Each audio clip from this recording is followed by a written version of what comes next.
جی ناظرین السلام علیکم. بہت اہم تبدیلیاں ہو رہی ہیں، بہت اہم واقعات ہو رہے ہیں، بڑی اہم پریس کانفرنسز ہو رہی ہیں. ابھی جو ہے کچھ عمران خان کے حوالے سے چیزیں سامنے آئی ہیں. پی ٹی آئی میں کیا ہونے والا ہے، کے پی کے کا وزیر اعلیٰ کون منتخب کیا گیا ہے، خان صاحب کی جوہر شناس نگاہوں نے کسے منتخب کیا ہے، کیوں منتخب کیا ہے، انہوں نے کس کس جماعت سے اتحاد سے منع کر دیا ہے، اور پھر آگے کیا ہونے والا ہے پی ٹی آئی کے حوالے سے. دوسری جانب چاچو یعنی شہباز شریف صاحب آگے میدان میں، انہوں نے بھی کچھ بہت ضروری اعلان کیے ہیں. انہوں نے کہا آزاد والے جو ہیں وہ اپنی حکومت بنا سکتے ہیں تو بسم اللہ بنائیں. انہوں نے بتا بھی دیا کہ آج ہمارا وزیر اعظم کون ہوگا. تیسرا خورشید شاہ پیپلز پارٹی والے، انہوں نے کچھ اور ہی بات کر دی. انہوں نے کہا نواز شریف نہیں ہو سکتے بھائی، نواز شریف کے تو اپنے الیکشن متنازع ہیں تو وہ وزیر اعظم نہ بنے. میں آپ کو یہ بتاؤں کہ اس ساری گیم کا چکر ہے نواز شریف، کنگ پن ہے نواز شریف، اور نواز شریف کا وزیر اعظم بننے سے روکنا ہے. اس کے لیے جو کچھ مرضی کرنا پڑے وہ کر گزریں گے. لیکن دوسری طرف قوتیں بھی ہیں جو نواز شریف کو بنانا چاہ رہی ہیں. اور چلیں خیر اس پہ ہم بات کرتے ہیں. پہلے عمران خان کی چوائس پر بات کرتے ہیں. عمران خان صاحب نے علی امین گنڈاپور المعروف شہد کی بوتلوں والے، المعروف پی ٹی آئی کا ویژن، المعروف پی ٹی آئی کے لیڈر اور اس کا ویژن، ان کو وزیر اعلیٰ کے لیے نامزد کر دیا ہے. اور جسے نامزد کر دیا ہے وہ بن جائے گا، کیونکہ 45 وہ جو وہاں پہ نشستیں ساری ان کی ہیں تو وہ بس نام ہو گیا. اب علی امین گنڈاپور کے اوپر جو کیسز ہیں، خاتون کو برہنہ کر کے پھرانے کے، قتل کے مقدمات ان کے اوپر ہیں، اس کے ثبوت بھی ہیں. اب شہد کی بوتلوں والے بھی ان کے اوپر ہیں، اور یہ کوئی اچھی شہرت والے آدمی نہیں ہیں. ان کے ڈیل ڈول حلیے سے بھی، بات چیت سے بھی یہ کوئی گنڈا قسم کا آدمی.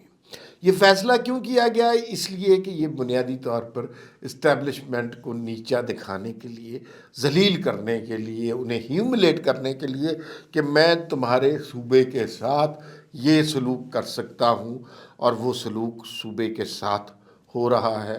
علی امین گنڈاپور کو اب وزیر اعلیٰ بنا دیا، اور وہ بن جائے گا. اور اس کو کام ہی نہیں آتا، اس کو بندوق چلانی آتی، اس کو گالی دینی آتی، اسے لاؤ لشکر کٹھے کر کے. یہ وہی صاحب تھے جب پرویز خٹک صاحب لاؤ لشکر لایا کرتے تھے تو یہ بندہ کٹھے کرتا تھا. تو اس کا مطلب ہے کہ اب ہم وہ مناظر دیکھیں گے، کے پی کے سے لاؤ لشکر آیا کرے گا، وفاق پہ حملہ کیا کرے گا، اس لاؤ لشکر کی سربراہی کریں گے علی امین گنڈاپور. کپتان کے ویژن کو سلام کرنا چاہیے.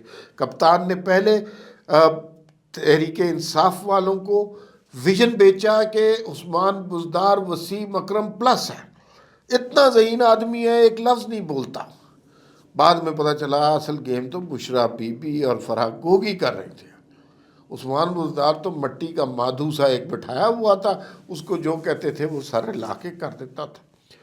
تو وہ بیوقوف آدمی اس لیے رکھا. اب یہ گنڈا ٹائپ کا آدمی کپتان کا ویژن ہے، اس لیے کہ اس سے لڑائی جھگڑے کا کام لینا ہے اور یہ آگے کام کرے گا. تو یہ بھائی جان اب صورتحال بن رہی ہے. اس میں سے کپتان کا ویژن تلاش کر لیں اور کپتان کا لیڈرشپ کوالٹی تلاش کر لیں. مجھے نہ کہیے گا کہ یہ بڑا ذہین آدمی اور بڑا انٹیلیجنٹ فیصلہ ہے. اب جو تحریک انصاف والے ہیں، میں ضرور سننا چاہوں گا کہ وہ جو بڑے باہر سے پڑھ کے آئے ہوئے ہیں اور لمز وغیرہ میں بیٹھے ہوتے ہیں، وہ اس فیصلے کو کس طرح جسٹیفائی کرتے ہیں، کیونکہ وہ عثمان بزدار کو جسٹیفائی نہیں کر سکے تھے تو وہ اس کو کیسے جسٹیفائی کرتے ہیں عمران خان کی محبت میں. یہ تو عمران خان صاحب ہو گئے. ساتھ ہی عمران خان صاحب کا یہ بیان سامنے آیا کہ انہوں نے کہا 3 جماعتوں سے اتحاد نہیں ہو سکتا، پیپلز پارٹی سے اتحاد نہیں ہو سکتا، نون لیگ سے اتحاد نہیں ہو سکتا، ایم کیو ایم سے اتحاد نہیں ہو سکتا. تو پھر اتحاد کس سے ہو سکتا ہے؟ اچھا جے یو آئی ایف کا نام نہیں لیا، حالانکہ وہ ان کے ساتھ تو بالکل بھی اتحاد نہیں ہو سکتا. اب معاملہ یہ ہے کہ سننے میں آیا ہے کہ اتحاد کن جماعتوں کے ساتھ ہوگا؟ اتحاد ان جماعتوں کے ساتھ ہوگا جن کی اسٹریٹ پاور ہے، جیسے ٹی ایل پی ہے، تحریک لبیک، ان کے ساتھ ہوگا. جماعت اسلامی اسٹریٹ پاور ہے، وہ حملہ آور ہوں. ان کے ساتھ ہوگا، اس طرح کی جماعتوں کے JUIF کے ساتھ بھی شاید ہو جائے، کیونکہ وہ بھی اسٹریٹ پاور رکھتی ہے۔ تو یہ کوشش کریں گے۔ مقصد یہ ہے وفاق کے اوپر چڑھائی کرنا، اور لیڈر جناب یہ ہوتا ہے، لیڈر یہ ہوتا ہے، ویژن، اور ملک میں سارا دھینگا مشتی کی کیفیت کرنا، لڑائی جھگڑا، دنیا کو پیغام دینا ہمیں صرف لڑنا آتا ہے، یہاں نہ معیشت ٹھیک ہو سکتی ہے نہ کچھ، اور اس سارے مسئلے کا کوئی سد باب اب ہمیں نظر نہیں آ رہا۔ دوسری جانب شہباز شریف صاحب نے پریس کانفرنس کی، انہوں نے کہا بھائی بات یہ ہے کہ آزاد امیدواران ہم چاہتے ہیں کہ وہ حکومت بنائیں، اگر بنا سکتے ہیں تو بسم اللہ۔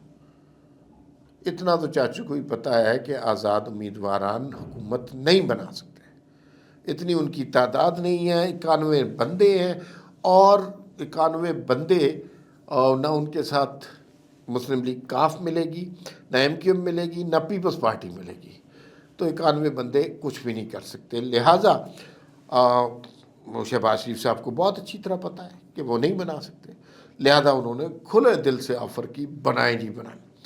اندر کی خبریں آ رہی ہیں کہ پیپلز پارٹی بھی کہہ رہی ہے کہ ہم نے نہیں حکومت بنانی۔ وجہ اس لیے کہ خزانے میں کچھ ہے نہیں ریلیف دینے کے لیے، عوام کو کچھ ہے نہیں، قیمتیں بڑھانے کے سوا کوئی اور طریقہ ہے نہیں۔ شیروانیاں سلوانے کا کچھ لوگوں کو شوق ہے، جھنڈے والی گاڑی پر بیٹھنے کا کچھ لوگوں کو شوق ہے، ساتھ سینے پہ وزیر اعظم اور وزیر کی تختی لگوانی ہے، بس اللہ اللہ خیر صلی اللہ، بھاڑ میں جائے پارٹی، ملک، معیشت، انہیں اس سے کوئی غرض نہیں ہے، وہ جلدیوں میں ہے۔ لیکن شہباز شریف صاحب نے ہلکا سا یہ بھی کہا کہ ہمارے کینڈیڈیٹ جو ہیں وزارت عظمیٰ کے لیے نواز شریف ہیں، لیکن نواز شریف صاحب سنا ہے کہ وہ آنا نہیں چاہ رہے، ان کو صدارت کی بھی آفر کی جا رہی ہے، لیکن وہ کہہ رہے ہیں نہیں میں نہیں آ رہا، تو آپ جناب کریں جو مرضی اور شہباز شریف صاحب سے کرائیں، مجھے مینڈیٹ ملتا پورا تو پھر میں آتا۔ لیکن میں آپ کو بتاؤں کہ یہ سارا مسئلہ ہی نواز شریف کے حکومت ملنے کا ہے۔ یہ سارا پلان اس لیے کیا گیا کہ نواز شریف ایک ویژنری آدمی ہے، ویژنری لائق آدمی اس سسٹم میں کسی کو نہیں چاہیے۔ یہاں نالائق، چھوٹے قد کے، مینپولیٹو اور بلیک میل ہو جانے والے لوگ چاہیے درکار، وہ میڈیا ہو، وہ قانون ہو، وہ کوئی اور جگہ ہو، سارے جگہ وہی لوگ چاہیے، عقل مند آدمی اس سوسائٹی میں درکار ہی نہیں ہے۔ تو نواز شریف ویژنری آدمی ہے، وہ نہیں برداشت ہو رہا ان سے۔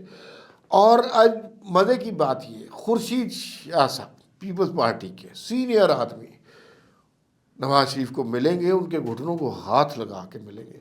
آج انہوں نے بھی ایک پریس کانفرنس کر دی، انہوں نے کہا دیکھیں جی نواز شریف صاحب تو صحیح جیتے ہی نہیں ہیں، ان کا انتخاب متنازع ہے، لہذا نواز شریف کو وزیر اعظم نہیں بننا چاہیے۔ حالانکہ ان کا کوئی تک ہی نہیں بنتا نواز شریف کے بارے میں بات کرنا۔ مثلاً اتنے بندے ہوئے ہیں، 80 بندے، اگر انتخاب متنازع تھے تو سب کے تھے، انہوں نے نواز شریف پہ کیوں پریس کانفرنس کی ہے؟ اس لیے کہ نواز شریف سے خوف ہے لوگوں کو، اس لیے کہ نواز شریف نے آ کے معاملات ٹھیک کر لینے۔ نواز شریف سے آئے گا تو نواز شریف کے ساتھ بین الاقوامی تعلقات بھی ٹھیک ہو جائیں گے، کو پیسے شیسے بھی آ جائیں گے، کو وہ ان جو ہے بلوائیوں کا بھی حل نکال دیں گے۔ لیکن اور یہی مسئلہ، یہ 2017 میں بھی یہی مسئلہ تھا، نواز شریف کو کس طرح نکالا تھا بیٹے سے تنخواہ نہ لینے کے چکر میں۔ اب دیکھیے جو کچھ ہو چکا ہوا ہے وہ الیکشن میں ہو چکا ہوا ہے، اب میرے خیال میں تو حل یہی نکلتا ہے کہ نواز شریف کو وزیر اعظم بننا چاہیے۔ اب یہ دھاندلی کس نے کی، سازش کس نے کی، یہ اس پہ بحثیں ہوتی رہیں گی، یہ سب کچھ چلتا رہے گا، لیکن بہرحال ملک تو چلنا ہی ہے نا۔ یہ تو نہیں ہو سکتا وہ جماعت بھی نہ لے، وہ جماعت بھی نہ لے، وہ جماعت بھی نہ لے، اور سارے بیٹھے رہے اور کاکڑ صاحب کی حکومت چلتی رہی، یہ تو نہیں ہو سکتا۔ اب کسی نہ کسی نے حکومت بنانی ہے، اور جس نے حکومت بنانی ہے اس نے کچھ عرصہ جوتے کھانے ہیں۔ تو میرے خیال میں اس وقت بہت سمجھداری کی ضرورت ہے، بہت سنبھل کے چلنے کی ضرورت ہے۔ شہباز شریف صاحب ڈنڈا لے کے پل تو بنوا سکتے ہیں، سڑکیں تو بنوا سکتے ہیں، لیکن یہ انہیں نہیں گوارا، یہ جو ساری جماعتوں کو لے کر چلنا، یہ عقل نہیں ہے ان کے پاس، ویژن نہیں ہے ان کے پاس، تو وہ نواز شریف کے پاس ہے۔ بین الاقوامی سطح پر تعلقات کیسے رکھنے ہیں یہ ویژن نہیں ہے. انڈیا کے ساتھ تجارتی تعلقات کیسے بحال کرنے ہیں یہ ویژن ان کے پاس نہیں ہے. وہ نواز شریف صاحب کے پاس ہے، اور نواز شریف واحد شخص ایک آدمی ہے لیکن اس سارا سسٹم اس کو گرانے کے چکر میں ہے، لیکن وہ کھڑا ہوا ہے. تو دیکھتے ہیں آگے کیا حالات بنتے ہیں. نواز شریف نے ابھی تک تو یہی سنا ہے کہ انکار کر دیا ہوا ہے کہ وہ وزیر اعظم نہیں بنیں گے، لیکن صورتحال بدل رہی ہے تیزی کے ساتھ. فی الوقت اتنا ہی، پھر ملاقات ہوگی. اللہ حافظ.